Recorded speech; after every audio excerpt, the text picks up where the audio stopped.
Salut tout le monde, j'espère que vous allez bien. On change de moyen de transport aujourd'hui. On se trouve à la réserve des papillons monarques El Rosario dans l'état du Michoacán, dans les montagnes. Puis là, on se paye une petite ride de cheval pour aller voir les papillons. On se trouve présentement à plus de 3000 mètres d'altitude.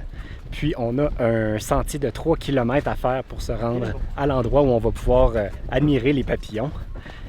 Puis on s'est plutôt payé la ride de cheval parce qu'à 3000 mètres d'altitude, c'est quand même difficile de monter une montagne. Fait que là aujourd'hui, on a opté pour le chemin le plus facile. Le coût pour la montée à cheval est vraiment très raisonnable, 170 pesos, donc environ 13-14 $ canadiens. Puis on peut aussi payer pour revenir à cheval. Nous, je pense qu'on va revenir plutôt à pied à la place. Ça va être plus facile de descendre que de monter. On se sent vraiment 2 fois plus paresseux considérant le fait qu'on monte à dos de cheval. Mais il y a un guide qui, lui, guide notre cheval à pied. Lui, il est essoufflé à mort. Je me sens mal pour lui. J'aurais été capable de monter. Plus on monte et plus on commence à apercevoir des papillons monarques autour de nous. Là, on en voit juste quelques-uns, mais tantôt, ça va être des millions. C'est le cheval que c'est pas sa journée. Ah, il va pas bien?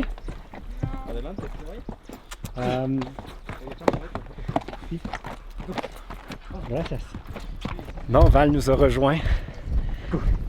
Elle disait que son cheval, apparemment, que c'est pas sa journée, puis il est fatigué ou il avance pas.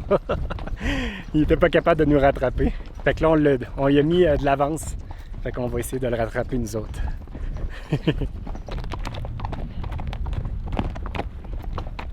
On est officiellement arrivé en haut de la montagne. Je dis on, mais là, on n'est plus juste moi et Val. On a ma mère qui est venue nous rejoindre. Elle est atterrie à Querétaro il y a déjà une semaine. Puis après ça, il a fait découvrir San Miguel de Allende, qui est une de nos villes favorites du Mexique. Mais la chose que je voulais absolument faire découvrir à ma mère, c'est la réserve des papillons monarques ici. Je pense qu'elle va triper. Là, on commence à marcher. Dans le fond, on a laissé nos chevaux. Puis on commence à s'aventurer tranquillement à pied dans la forêt. Et graduellement, il y a de plus en plus de papillons autour de nous. Ça va être beau. Ouais. On approche. Je sais pas si on approche.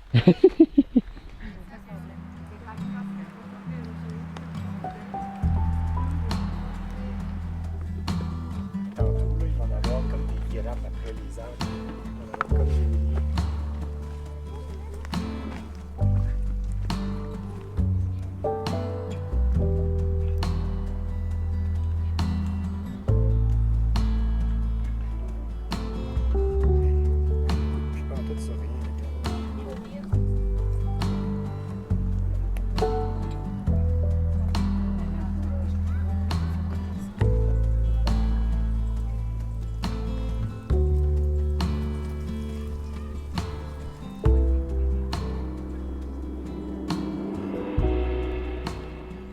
Comparativement aux hirondelles, les papillons sont pas très bruyants. C'est tellement calme. C'est vraiment féerique. Il y en a partout. Hein? C'est surréaliste, là.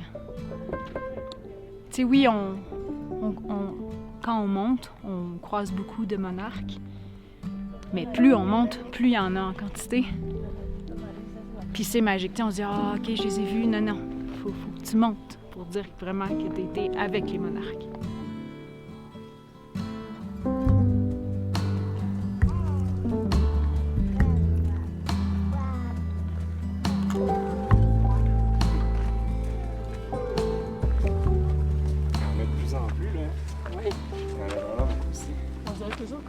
Les chevaux en ont monté un bon bout pour nous, mais il en reste encore un bout par après. Une fois qu'on est débarqué, moi je pensais qu'on arrivait vraiment directement au sommet, mais il nous en reste encore un bon bout à monter avant d'être à l'endroit où il y en a le plus.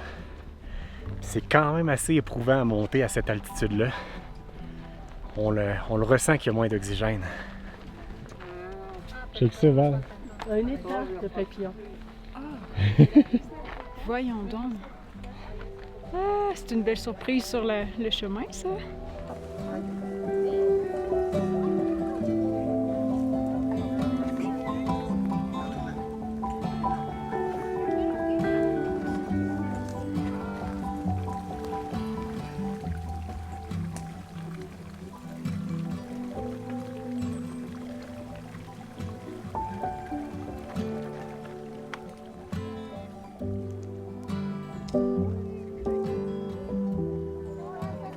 Ici, il y en a tellement que j'ai comme peur de garder ma bouche ouverte, pas qu'il y en ait qui me rentrent dans la bouche. Il y en a partout, partout. C'est complètement fou.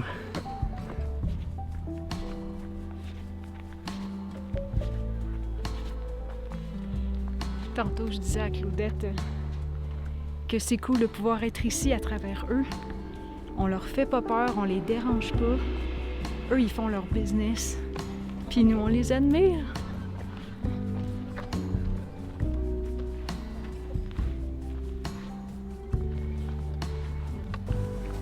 Ça commence à ressembler à ça.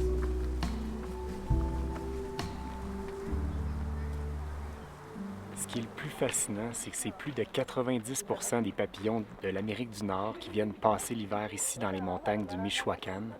Et ils vont tous, après ça, au printemps, commencer une migration vraiment impressionnante parce que ça va être la 3e génération qui risque de se rendre jusqu'au Québec, par exemple, pour passer l'été. Donc, les papillons ont une durée de vie d'environ 1 mois. Donc, ils vont mourir en chemin, faire des petites chenilles qui vont devenir d'autres papillons, qui vont continuer la migration jusque dans le nord, un peu partout en Amérique du Nord. Puis, après ça, ils vont faire le même processus inverse pour revenir passer l'hiver ici. Puis c'est ça, ils vont tous se rejoindre pour faire le party tout l'hiver ici, dans les montagnes. L'idéal, c'est de venir les voir une journée ensoleillée comme aujourd'hui, où c'est quand même assez chaud, où là, ils vont être vraiment en déplacement, on va les voir partout dans les airs. Si vous venez une journée plus froide, là, ils vont se retrouver tout agrippés après les arbres, ils vont rester là, puis attendre qu'il fasse chaud pour aller se promener.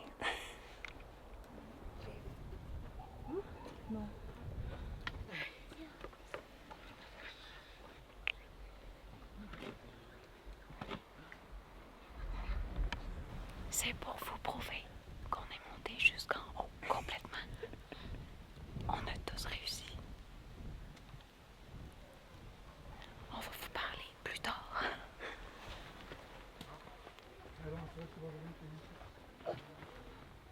On dirait que c'est pas surprenant de retrouver les monarques ici, dans cette flore-là, dans ce climat.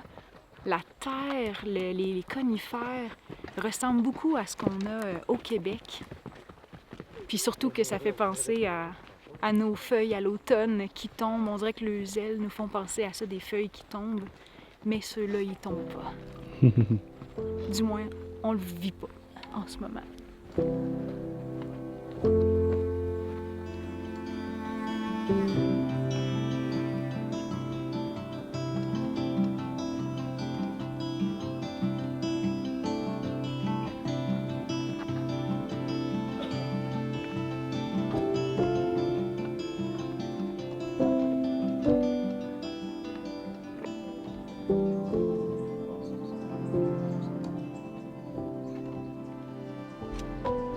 Comment vous trouvez ça? C'est tellement beau, là. C'est magique avec les petites fleurs jaunes, le soleil qui les éclaire. J'ai l'impression qu'ils sont vraiment attirés par les endroits ensoleillés. Mais avec des petites fleurs. Ouais. Ben, ils vont comme butiner. C'est magnifique.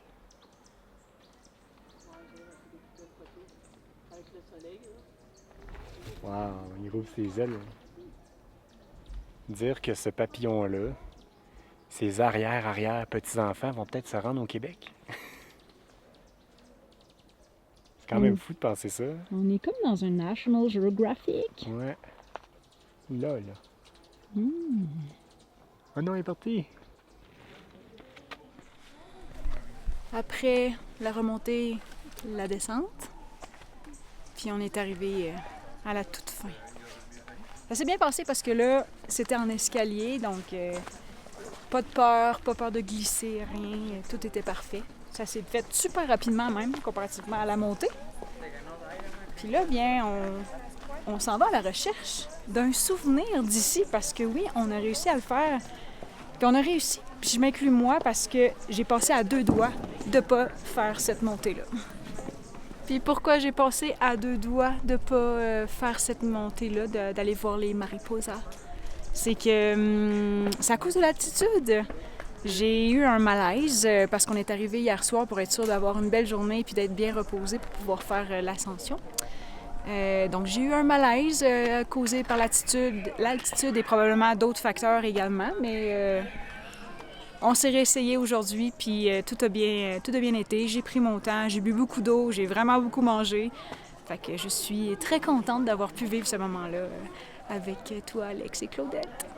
On vit plus longtemps, c'est ça? Moi, ça me fascine toujours ces activités-là au Mexique qui coûtent presque rien. 100 pesos par personne. Là, on a payé un petit peu plus pour le cheval, mais 100 pesos, c'est même pas 10 $ pour aller vivre une expérience incroyable comme ça. Ah, il fait nous la paye! Non, gracias. Oh, non, gracias. Ah, à la toute fin, vu qu'on a monté puis c'était en terre vraiment sec, bien on est toutes sales, puis à la sortie, les petits garçons, ils nous offrent de nous nettoyer les pieds avec des brosses. Ah, ils sont gentils quand même, là. C'est bien pensé. Ils sont partout, les Mexicains. Ouais, les services, là, sont tout le temps à point ici, là. On manque de rien.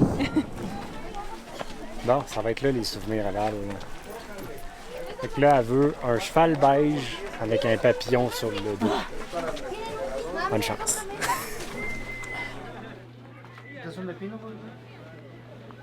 Il fait des contenants avec les épines des pins en arrière là, qui tombent. Là. Puis il fait plein de choses, des sous-verts, des bols, des plats pour les fleurs, je sais pas trop. Ça sent bon. Wow. Il est beau ce petit-là. Ouais. À date, c'est le meilleur souvenir qu'il y a.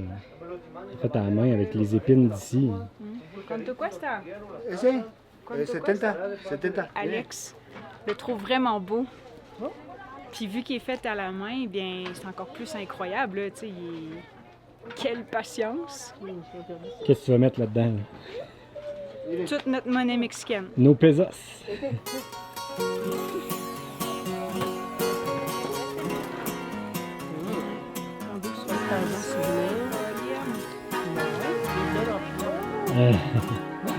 C'est ça qui te manque, maman, dans ton arsenal.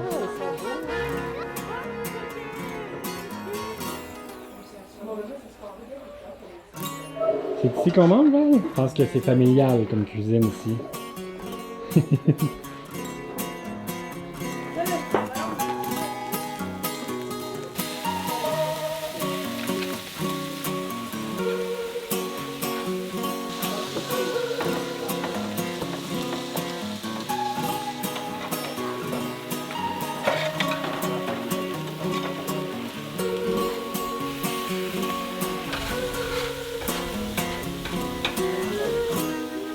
C'est quand même beau avoir une petite cuisine familiale de même, la maman, le petit gars. Il doit venir juste d'arriver de l'école, on est rendu à l'heure du souper. Puis c'est lui qui l'aide en cuisine, c'est lui qui fait nos steaks, puis il a l'air quand même bon honnêtement. Il a l'air d'un bon cuisinier. Je pense que ça va être bon ça. Merci. On va se séparer dans le fond toutes nos assiettes. Ça c'est celui-là à Val, mais ça va se ressembler pas mal. Du steak, du riz.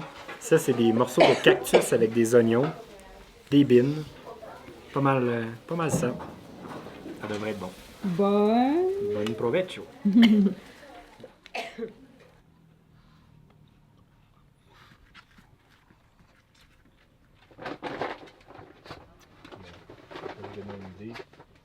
La météo. Moi, d'habitude, à peu près une demi-heure après le coucher de soleil. Ça va même un petit peu plus tard. Je pense qu'à 8 heures après.